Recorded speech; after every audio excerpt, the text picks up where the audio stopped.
Gandang gabi, heto na po ang resulta sa ating STL Pangasinan para sa araw na to, Sabado, May 2, 2026 para sa ating third draw result.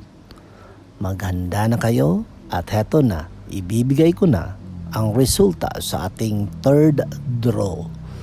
At para naman po sa ating STL Pangasinan, third draw result, ang resulta ngayong gabi ay ang kombinasyong ito. Reminder lang mga ka-STL, sa lahat ng uuwi ngayon sa kanilang bahay, mag-ingat po kayo palagi. Mag-ingat po tayo palagi pag nasa kalsada tayo at sa lahat nagmamaneho dyan, ingat po kayo. Okay? Don't forget to subscribe Purple Green TV. Paki-like at share po.